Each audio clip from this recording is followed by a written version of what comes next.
मार्गशीर्ष शुक्ल पक्ष की पंचमी तिथि को भगवान श्री राम और माता सीता का विवाह हुआ था।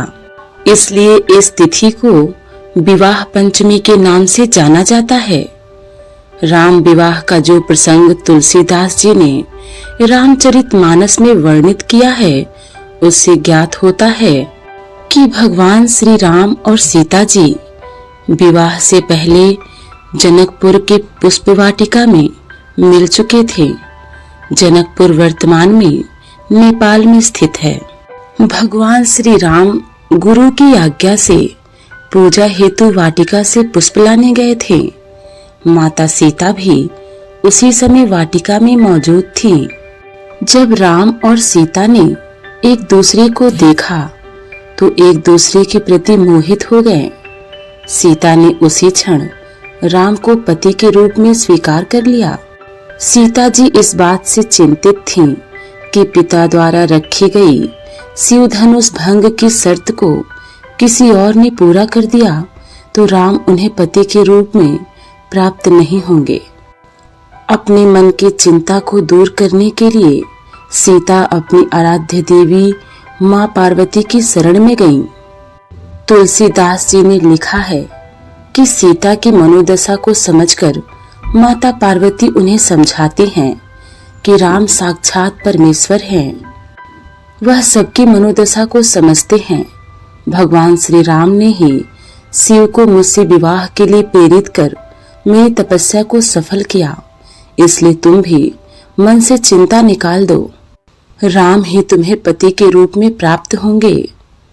पार्वती जी द्वारा कहे गए शब्दों को ध्यान में रखकर सीता ने तय किया कि वह श्री राम को करुणा निधान के नाम से पुकारेंगी।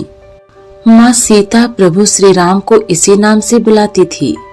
कथा है कि सीता की खबर लेने के लिए जब हनुमान जी लंका जाने लगे, तब श्री राम ने हनुमान को अपने पास बुलाकर कहा कि मेरी मुद्रिका सीता को देना, इससे वह तुम्हें मेरा दूत मान लेगी।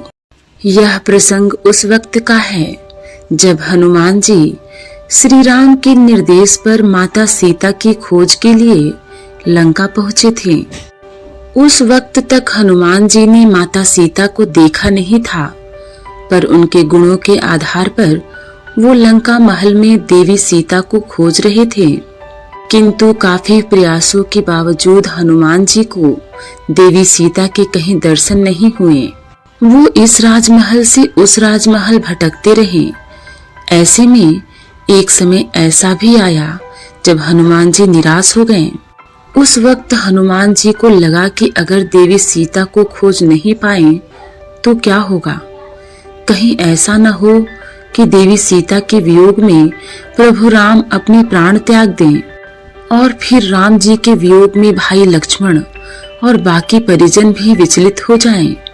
ऐसा विचार मन में आते ही हनुमान जी ने सोचा कि इतना सब कुछ होने से तो अच्छा है कि मैं एक बार फिर से प्रयास करूं।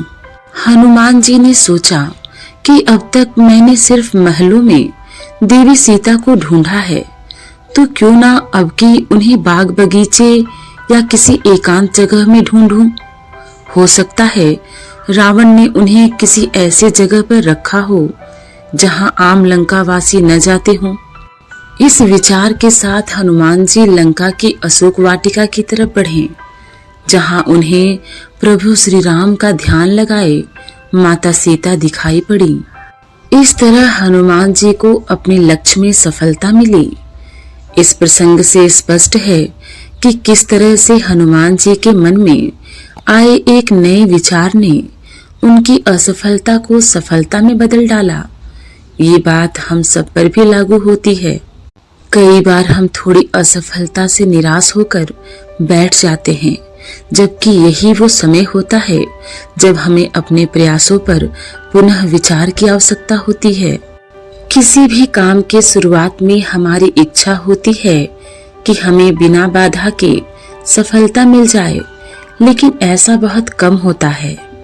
काम करेंगे तो बाधाएं भी आएंगी। कभी कभी बहुत ज्यादा मुश्किलें बढ़ जाती है, बार बार असफलताएं मिलने लगती है। हमें हर परिस्थिति के लिए तैयार रहना चाहिए और जो बदलाव हो रहे हैं उन्हें सकारात्मकता के साथ अपनाना चाहिए। हम ये बातें श्री राम से सीख सकते हैं। रामायण में श्री राम के राज्याभिषेक से जुड़ी सारी तैयारियां हो गई थी। अयोध्या के लोग बहुत खुश थे कि राम राजा बनेंगे। श्री राम को भी ये बात मालूम हो गई थी। सारी बातें अनुकूल थी, लेकिन राज्याभिषेक से ठीक पहले रात में कैकेयी मंथरा की बातों में उलझ गई। मंथरा ने कैकेयी को श्री राम के खिलाफ ऐसा भड़काया कि वो कोप भवन में जाकर बैठ गई। राजा दशरथ को जब ये बात मालूम हुआ तो वे तुरंत कोप भवन में पहुंचे। उसी समय कैकेयी ने राजा दशरथ से अपने 2 वर मांग लिए। पहला भरत को राज्य और दूसरा राम को 14 वर्षों का वनवास। राजा दशरथ ने कैकेयी को समझाने की बहुत कोशिश की, लेकिन कैकेयी अपनी बात पर टिकी रही। हार कर राजा दशरथ ने ये बात श्री राम को बताई। श्री राम ने पूरी बात ध्यान से सुनी और अपने पिता के वचनों को पूरा करने के लिए तैयार हो गए। जिस समय श्री राम का राज्याभिषेक होना था उसी समय राम को वनवास जाना पड़ा, लेकिन वे इस बात से भी निराश नहीं हुए थे। उन्होंने धैर्य रखा और सकारात्मक सोच के साथ इस बात को स्वीकार किया। इस प्रसंग में श्री राम ने संदेश दिया है कि समय कभी भी बदल सकता है, इसलिए हर परिस्थिति के लिए तैयार रहना चाहिए। ऐसा जरूरी नहीं है कि हर काम हमारी मर्जी के हिसाब से हो। अगर हालात हमारे लिए सही नहीं है तो धैर्य रखें और सकारात्मक सोच के साथ बदलाव को स्वीकार करें, तभी जीवन में सुख शांति रह सकती है।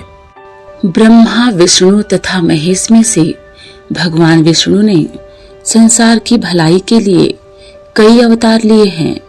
भगवान विष्णु द्वारा कुल 10 अवतार लिए गए, जिसमें से भगवान राम 7वें अवतार माने जाते हैं और यह अवतार भगवान विष्णु के सभी अवतारों में से सबसे ज्यादा पूजनीय माना जाता है।